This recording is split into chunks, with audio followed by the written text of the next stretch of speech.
Vamos a orar antes de sentarse y vamos a hacerlo por la palabra. Dios, te damos gracias.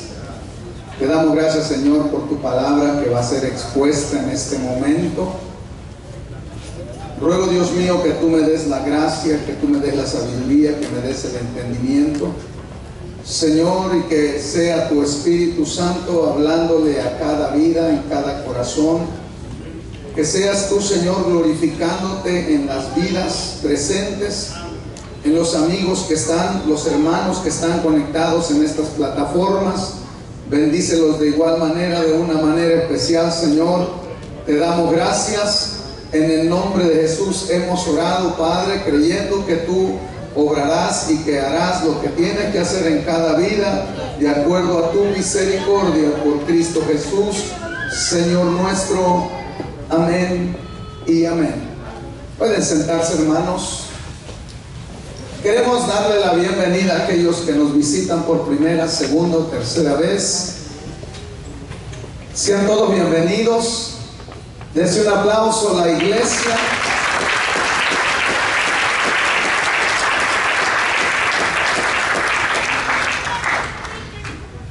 Nos sentimos contentos porque el Señor nos ha dado vida, nos ha dado salud y podemos estar en su casa. Amén, hermanos. Cada día de vida es un regalo de Dios.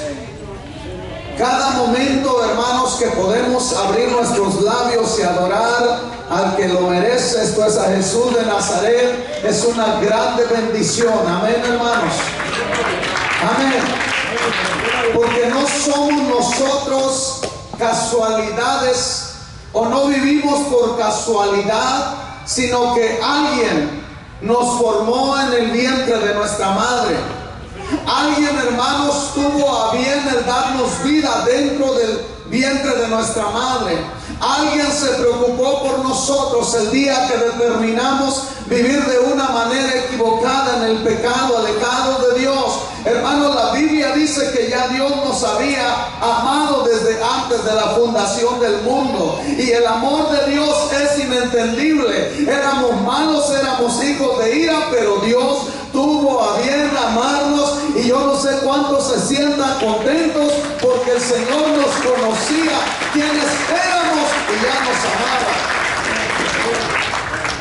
Gloria a Dios.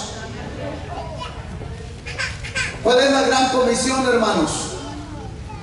Ir y predicar el evangelio a toda criatura. Esa es la gran comisión.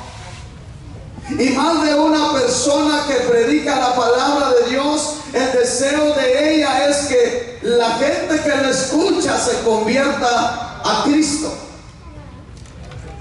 Amén.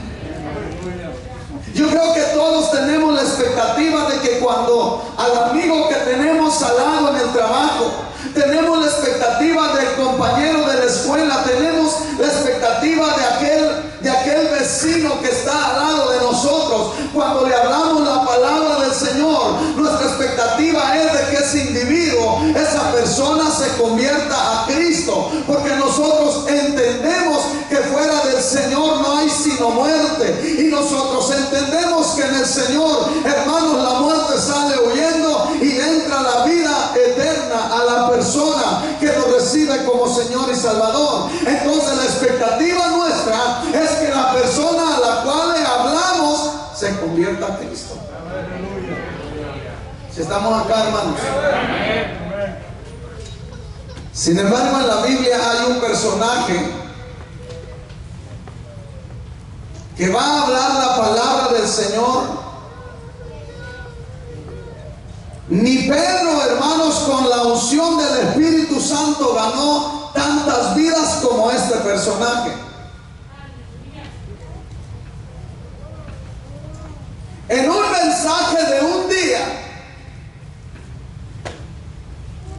tuvieron conocimiento, hermanos queridos, 120,000 personas.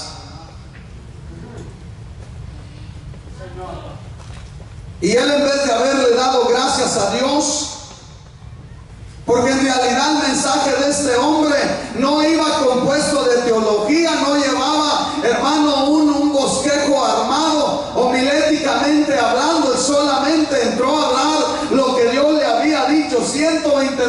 personas alcanzaron la misericordia de Dios, y este hombre, en vez de darle gracias al Señor, se enojó de tal manera, hermanos, que le dijo a Dios que mejor le quitara la vida. Ya deben de saber de quién estamos hablando. Vaya entonces al libro de ese profeta llamado Jonás.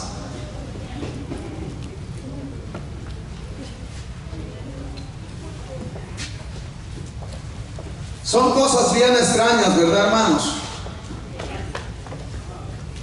Capítulo 4 del libro de Jonás.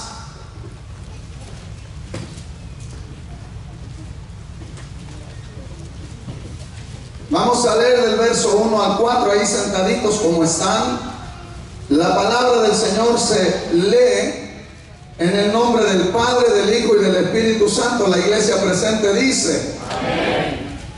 A la letra dice: pero Jonás se apesadumbró en extremo y se enojó. Oiga, parece que este señor era de carácter, era de un temperamento medio fuerte, hermanos. Y oró a Jehová y dijo: ahora, oh Jehová, ¿no es esto lo que yo decía estando aún en mi tierra? Por eso me apresuré a huir a Tarsis, porque sabía yo que tú eres Dios clemente y piadoso, tardo en enojarte y de grande misericordia, y que te arrepientes del mal. Versículo 3. Ahora pues, oh Jehová, te ruego que me quites la vida, porque mejor me es la muerte que la vida. Mire este hombre, hermano, qué tremendo, ¿verdad? Y Jehová le dijo: ¿haces tú bien en enojarte tanto?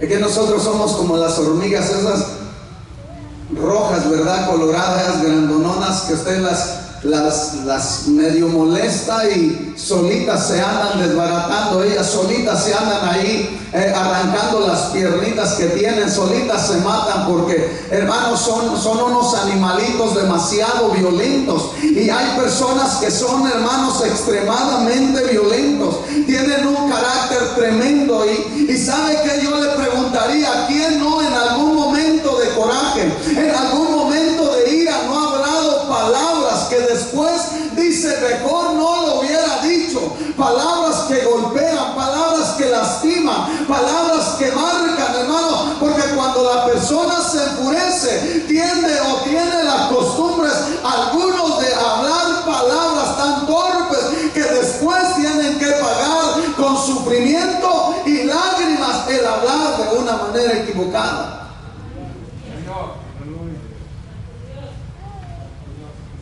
Jonás era violento, hermano. ¿Quién no sabe la historia del profeta Jonás?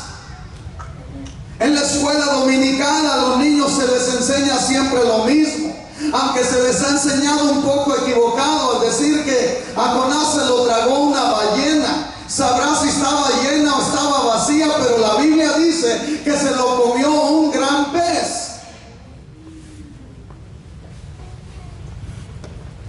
Todos conocemos la historia, pero Jonás era un profeta un poco rebelde, un poco desobediente, que Dios lo tuvo que pasar por un proceso de muerte. Cuando usted lee el capítulo 2 del libro mismo de Jonás, entonces vamos a descubrir un sinnúmero de revelaciones que, si las meditamos, hermanos, son revelaciones que hablan acerca de lo que Jesús iba a pasar. Es decir, que son revelaciones mesiánicas.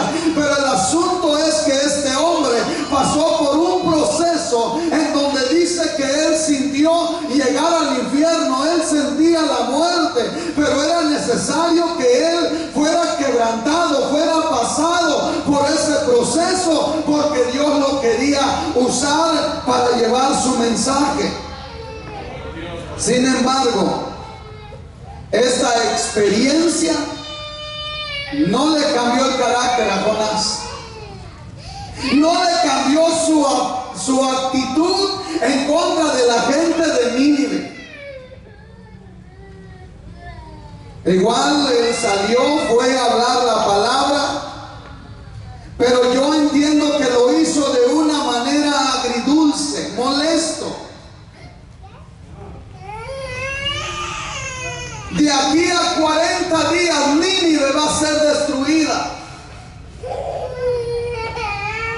Gracias a Dios que ya Dios había preparado el corazón de este rey y de este pueblo para que con esas simples palabras, hermanos, convocaran un ayuno a todo el ser humano y a todo animal viviente que había, hermanos. Y Dios dice la palabra que no destruyó a Nínive por el mensaje de este hombre, y la palabra del Señor dice que eran un promedio de 120,000 personas. Cuando Jonás predica esta palabra y habla de destrucción, dice la palabra que él salió de la ciudad, se fue hacia un lugar, se armó una ramada, se sentó ahí y empezó a esperar a que corriera el tiempo para ver seguramente la destrucción de Nínive. Pero no sucedió. Y esto lo fastidió mucho. Esto lo hizo enfurecerse de una manera que él le dijo al Señor que mejor le quitara la vida.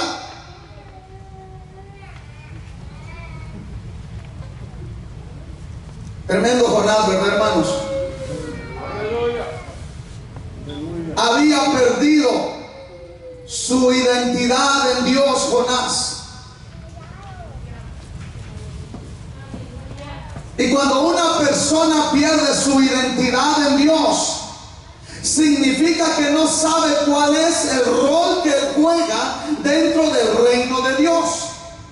Significa que esa persona no está segura, hermanos, de qué es el trabajo, la labor y lo más importante, de quién es el dueño de la obra. A Jonás se le había olvidado, hermanos, que Dios era el dueño de la obra, y a la iglesia no se le debe de olvidar que el dueño de la obra es el Dios Todopoderoso, y que el Redentor de nuestras vidas es Jesús de Nazaret, y que el pastor celestial hoy por hoy en la tierra es el Espíritu Santo de Dios.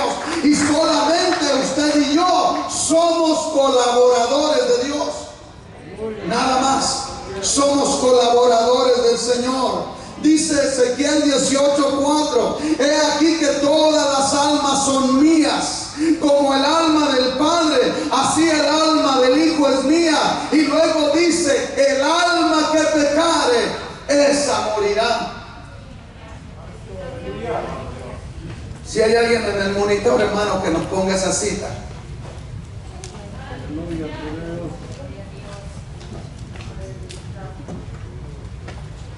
Hoy debe de haber alguien en los monitores, ¿no, hermanos? Ezequiel capítulo 18, versículo 4, por favor. Dios es el dueño, hermanos, de nuestras vidas. No somos nosotros los dueños, Dios es el dueño de nuestras vidas. El Señor dice: he aquí todas las almas son mías. En realidad nuestros hijos no son nuestros, son de Él.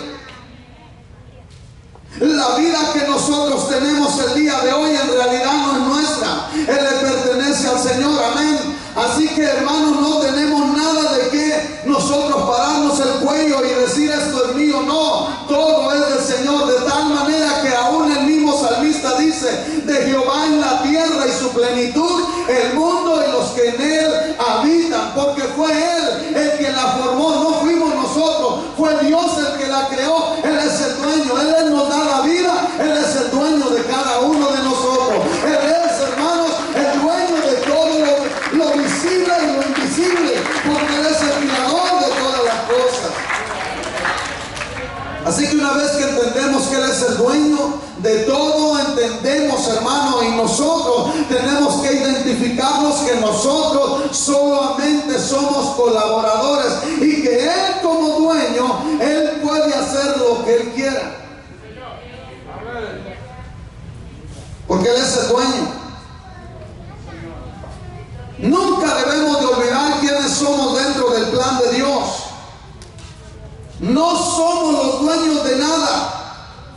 No somos los redentores de nadie. No somos los consejeros celestiales de nadie. El dueño es Jehová, Dios de los ejércitos, repito. El redentor es Jesús de Nazaret. Y el pastor celestial en esta tierra es el Espíritu Santo de Dios. Entonces no tenemos nada de qué gloriarnos. Que no se nos olvide, hermanos, que no perdamos nuestra identidad en el reino del Señor. Y que solamente somos personas redimidas por su gracia y por su misericordia. Denle un aplauso a nuestro Señor Jesucristo. Eso dijo el apóstol Pablo allá en 1 Corintios 9:23. Al final dice, o al principio dice, que nosotros somos colaboradores de Dios, nada más. Nada más, no somos más nada, hermano. Regrese a Ezequiel 18:4, hermana, por favor, ayúdeme con eso. Obviamente las expectativas de Jonás era que Dios destruyera la ciudad. Eso es lo que él estaba esperando.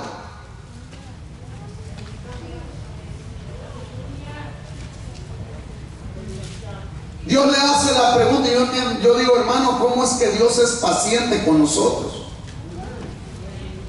Jonás, te vas a reventar el hígado, ¿por qué te enojas tanto?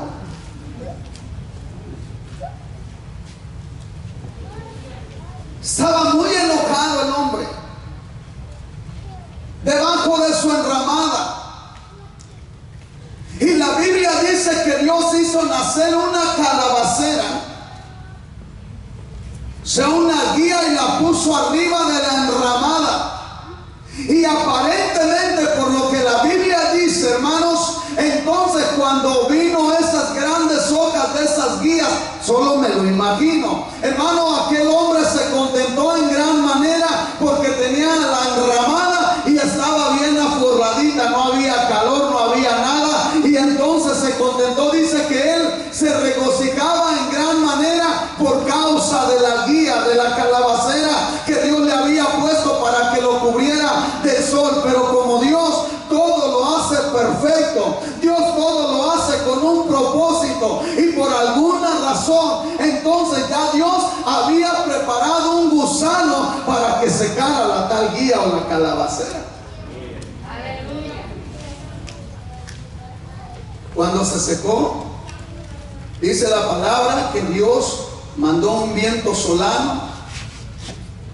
El sol estaba posiblemente arriba de 48 grados. Y la Biblia dice que le hirió la cabeza a Jonás. Y Jonás estaba tan embravecido que le vuelve a decir a Dios que mejor le quitara la vida. Este hombre era iracundo, hermano.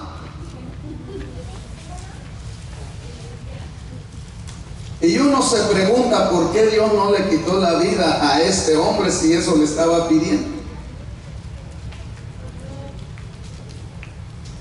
El Señor le tuvo que decir, oye,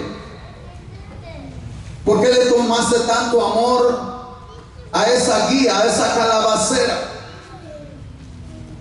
Si tú no la sembraste, tú no la hiciste crecer, ¿por qué le has tenido tanto aprecio? ¿Acaso yo no tenía que tener misericordia de Nínive, un pueblo que no sabe cuál es la derecha y cuál es la izquierda? ¿Acaso yo no debía de tener misericordia de ellos, dándole a entender a ellos que yo los formé, que yo los crié, que yo los he amado? Porque yo no debía de darles una oportunidad de que sus vidas volvieran a mí o se arrepintieran de su pecado. Muchas veces, hermanos, no entendemos lo que Dios hace, ¿no es cierto? Y posiblemente a veces hasta nos moleste como a Jonás.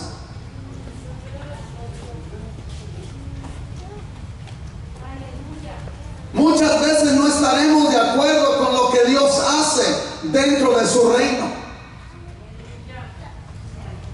A veces podemos qué a él? ¿Por qué a ella? ¿Por qué no a mí? ¿Por qué no a este?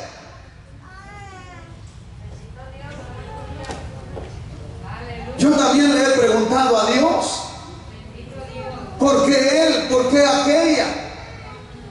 ¿Por qué este? ¿Por qué no el otro, Señor? Si este está más raquítico, este se ve más gordito, ¿por qué no el gordito? Pero es que el Señor viene y me vuelve a hacer recapacitar. Yo soy el dueño del rebaño y yo hago con el rebaño como yo quiero hacer con él. Solamente concrétate a obedecer lo que yo te estoy mandando. Denle el aplauso al Señor, hermanos.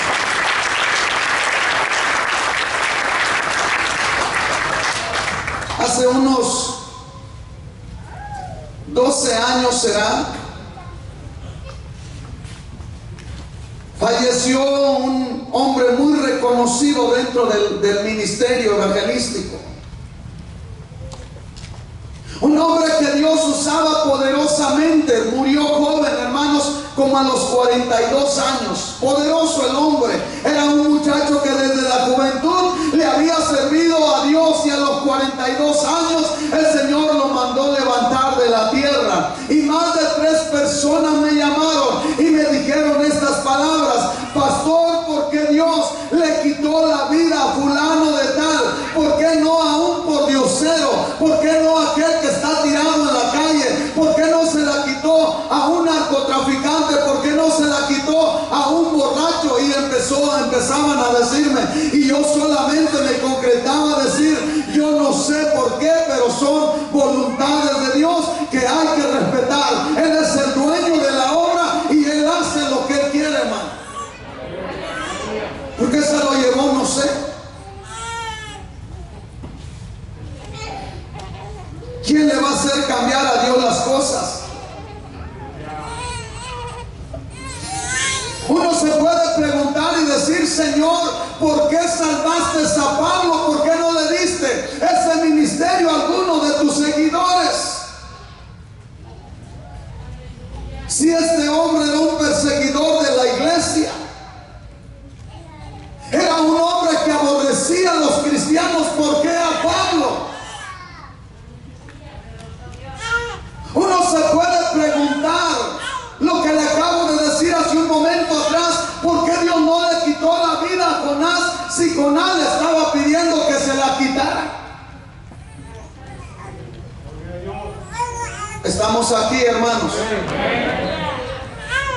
¿Por qué Dios no, hermanos, dejó que la mujer que fue hallada en pleno adulterio, por qué no dejó que la mataran al final del día? Ese era el castigo que estaba escrito en el Antiguo Testamento. ¿Por qué le perdonó la vida?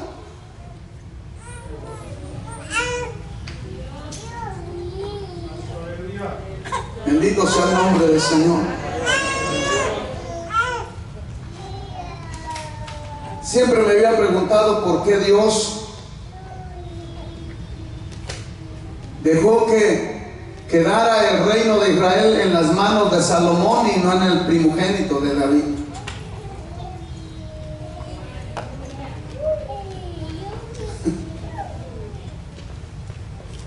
Y a veces yo también me he preguntado: Señor, ¿por qué no le das un coscorrón al hermano, a la hermana fulana de tal?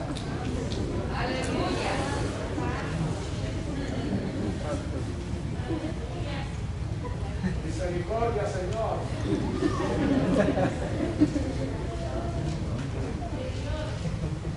Uno se hace esas preguntas. Y como decía por ahí un pastor, lo decía como a manera de chiste, y a veces dice: hermano, ay, a veces mi alma está tan atribulada por ciertos hermanos que he llegado a orar y a decirle: Señor, ¿te lo llevas o te lo mando de alguna manera? Porque estoy atribulado.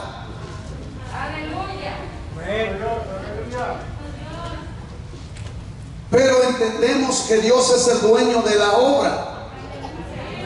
Y hay, hermanos, 4 razones por qué Dios hace estas cosas como Él las quiere hacer. Jonás mismo las revela, y en el versículo versículo 2 del capítulo 4. Las acabamos de leer. Primeramente dice que Dios es clemente y piadoso. Primeramente, hermano. Por eso es que nos soporta. Por eso es que nos tolera. Porque Dios es clemente y es piadoso. Sí, muchos de nosotros debimos ya estar muertos. Muchos de nosotros no merecíamos tener vida el día de hoy. Pero el Señor tuvo clemencia, tuvo misericordia de nosotros. Él fue piadoso y dijo: yo le voy a extender mi vida, yo le voy a extender mi misericordia, yo le voy a dar otra oportunidad. El Señor, hermano, es clemente y es piadoso. Imagínense si Dios fuera iracundo, ¿dónde estuviera? Lo segundo es porque Él es tardo en enojarse.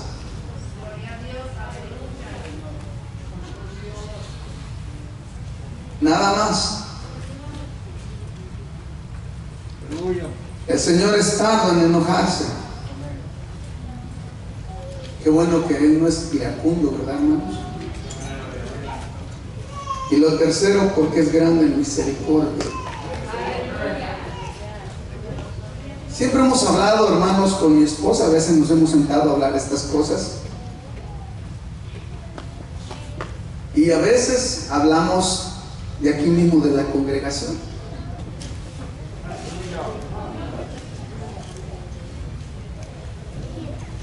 Porque a veces preguntamos: Señor, ¿por qué fulano le has aguantado tanto?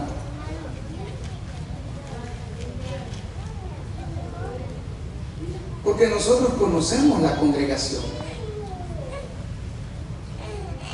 A veces hemos dicho: ¿por qué fulano? ¿Por qué el otro? ¿Por qué aquel? No entiende uno. Hay gente que peca y peca y peca y sigue pecando y sigue pecando. Y uno: Señor, ¿cuándo le vas a dar un chicotazo? Y hay otros que medio se resbalan y ahí viene el cablazo, hermano. ¿Por qué? Porque Él es el dueño de la obra. Porque Él hace como Él quiere, cuando Él quiere y como Él quiere.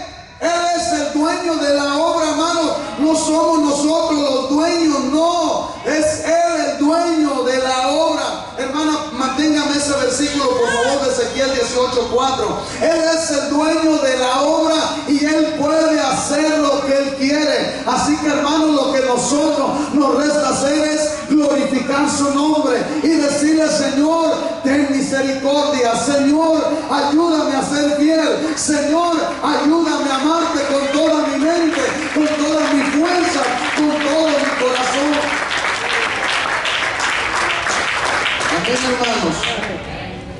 Dios es grande, Dios es poderoso.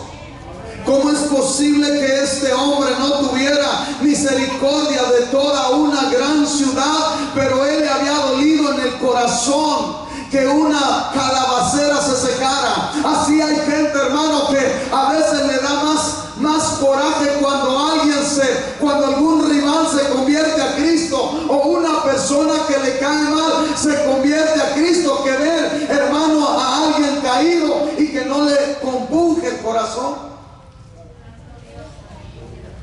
Porque el Señor hace como Él quiere. Y la cuarta parte, escuche lo que dice, hermano. Estamos allí en Jonás y en el monitor estamos en Ezequiel. La cuarta dice: y que te arrepientes del mal. Y siempre estas citas, hermano, como que son un poquito difíciles de entender o de explicarle al pueblo, para que el pueblo las digiera, las entienda. Pero hoy se las voy a explicar en dos términos muy sencillos. Porque la Biblia dice que Dios no es hombre ni hijo de hombre para que mienta o se arrepienta, ¿no es cierto? Eso es lo que dice la palabra. Y si usted puede mirar, por lo menos hay unas 6 escrituras en la palabra en donde habla afirmativamente que Dios no se arrepiente de lo que Él dice. Pero aquí dice que, hermano, Jonás le dice: yo sabía que tú te arrepientes del mal. Es decir, Jonás le estaba diciendo: yo sé que tienes misericordia, que eres tardo en enojarte, que eres clemente, que eres piadoso, pero lo más tremendo es que te arrepientes del mal. Y hay dos cosas, hay dos maneras de poder explicar esto en palabras muy sencillas. Primero, Dios hace declaraciones condicionales. Si Dios les había mandado decir: de aquí a 40 días Nínive va a ser destruida, pero era una declaración condicional. Es decir, si Nínive se arrepentía, entonces Dios levantaba el castigo. ¿Entendió eso, hermano? Segundo, Dios hace declaraciones incondicionales. Es decir, que cuando Él dice: esto le va a suceder, nada ni nadie lo va a hacer cambiar, porque son declaraciones o decisiones que no están fundamentadas en una condición, sino que son incondicionales. En otras palabras, es porque Dios ha decretado juicio, y cuando Dios decreta juicio que no es condicional, entonces nadie lo puede cambiar. Por eso es que en este tiempo estamos mirando estas pandemias, estas situaciones, y podremos orar y orar y orar, y habrá hombres que mandan secar el virus, despedazar el virus, le ordenan al virus, pero el virus sigue ahí, hermano.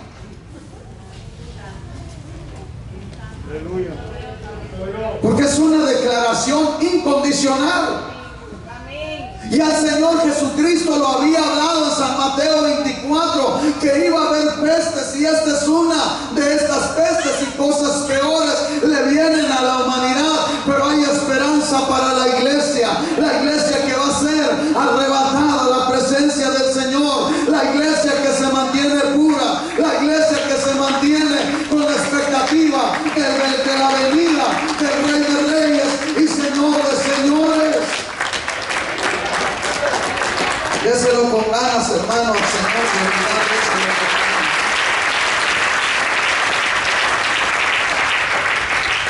¿Por qué me detengo aquí, hermanos, en Ezequiel 18:4? Porque allí hay una sentencia incondicional.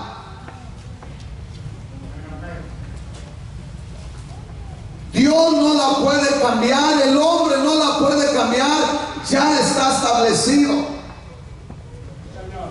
Y es la última parte: el alma que pecare, esa morirá. Pero mire la misericordia de Dios tan grande que es. Hoy te ha traído a este santuario para que escuches que no importa la magnitud de tu pecado, lo importante es que lo reconozcas, te arrepientas y le digas: Señor, perdóname, he caminado en el pecado, he caminado en las tinieblas y estoy semejante a Nínive. No conozco la derecha ni conozco la izquierda, pero hoy estoy aquí, Señor. Yo me arrepiento. Alabado sea el nombre del Señor, porque hay una sentencia: el alma que peque, hermano, esa morirá. Alabado sea el nombre del Señor. Bendito sea el nombre de Jesús. Bendito Dios. Aquí todas las almas son mías, todas son del Señor, pero el enemigo las pelea, hermanos. Déjenlo ahí, hermana, por favor, y vayamos a Jonás nuevamente. Por favor, hermanos, vayan conmigo. Capítulo 2, ya nos vamos a ir casi. Capítulo 2, por favor, esté ahí conmigo.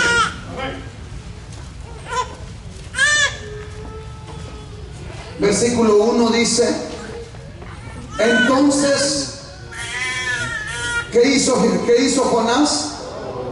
Oró Jonás a Jehová, su Dios, desde el vientre del pez. Qué hermoso es el medio de la oración, hermanos. Qué bueno que podemos llegar a Dios a través de la oración. Porque al Dios que nosotros le clamamos no es un Dios sordo. Tiene oídos y escucha, hermanos.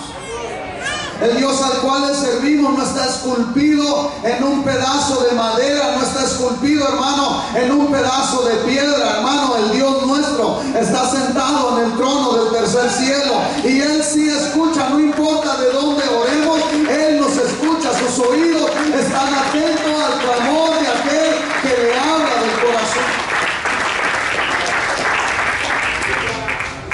Antes de continuar con esto, puedo imaginarme a Jonás cuando va con aquellos hombres en aquel barco y el mar está azotando y el hombre tranquilo, quitado de la pena, como haciéndose el que no sabía la situación. Un poco de soberbia. Al fin del día, yo soy profeta de Dios, yo hablo con Dios. Y yo no creo que Dios vaya a atreverse a tocarme. Pero bien que vino el mar, hermano, lo embraveció el Señor y tuvieron que arrojarlo. Aunque fíjese que los hombres se convirtieron a Dios. Seguimos leyendo. Verso 2.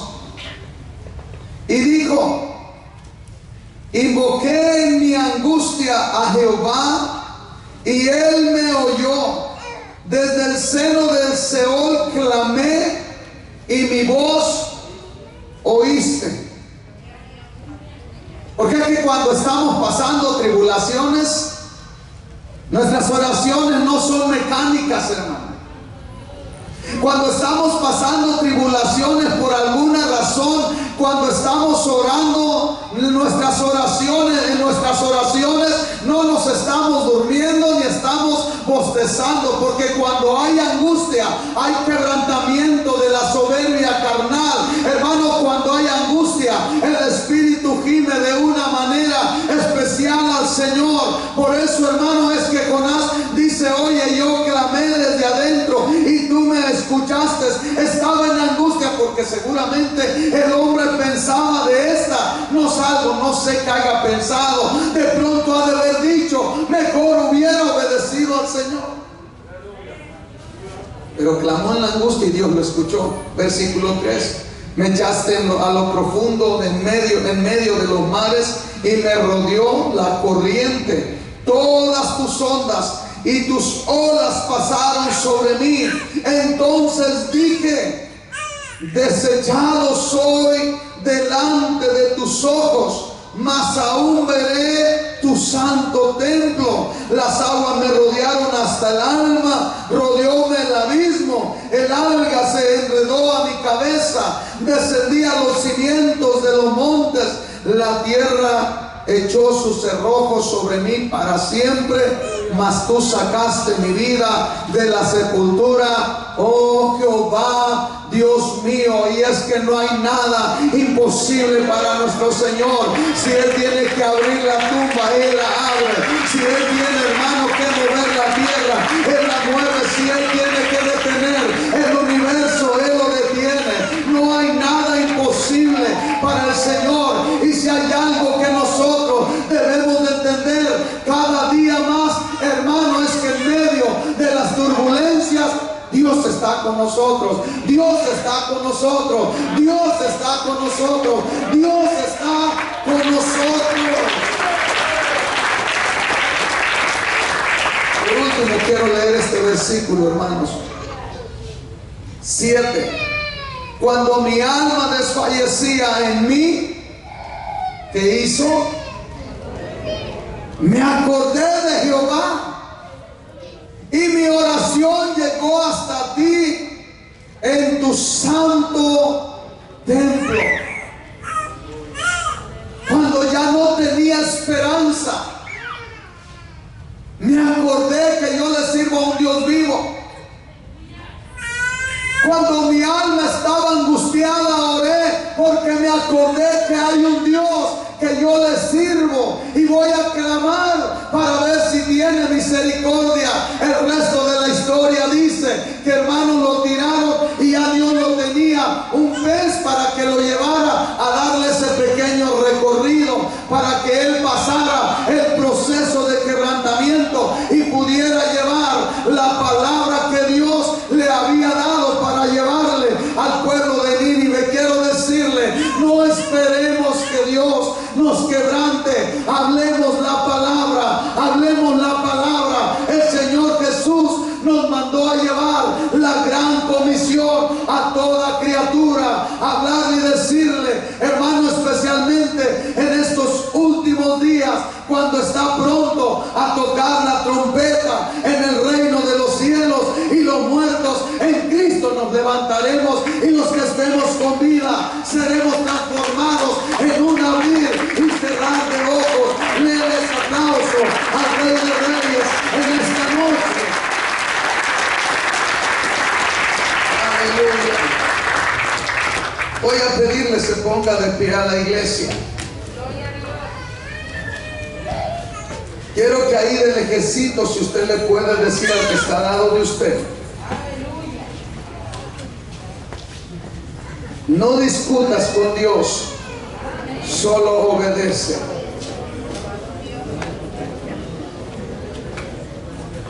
Solo dígale, no discutas con Dios, solo obedécele.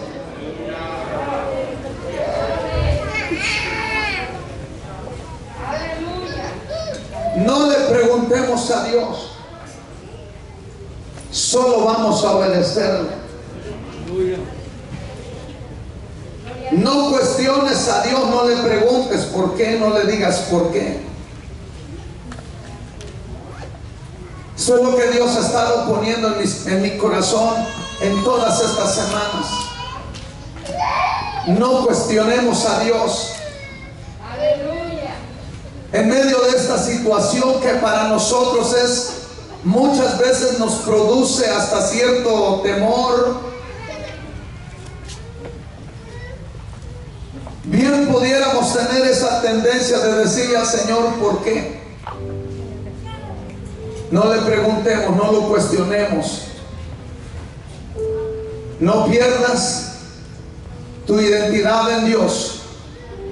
Yo entiendo que hay mucha gente, hay muchos ministros que son atrevidos, le ordenan a Dios como si Dios fuera un trabajador de ahí donde venden las hamburguesas. Pero a Dios no se le puede ordenar. A Dios no se le pueden dar órdenes. Él es Dios. Él es el dueño de nuestras vidas. A Dios se le pide misericordia. A Dios se acerca el hombre humillado, diciéndole, Señor, reconozco que soy pecador, reconozco que no merezco de tu misericordia. Si tú quieres, Señor, perdonarme, si tú quieres, Señor, tener misericordia de mí, porque al Señor no se le ordena. Ese tiempo se acabó. A Dios se le clama por misericordia. Aleluya. Hay un canto que no hemos cantado por mucho tiempo y que trae un mensaje muy bonito. ¿Por qué no le decimos al Señor, temprano te buscaré? Aleluya. No sé, hermanos, en esta mañana el hermano nos hablaba acerca de buscar a Dios todas las mañanas. Y yo creo que Dios está hablando en nuestras vidas.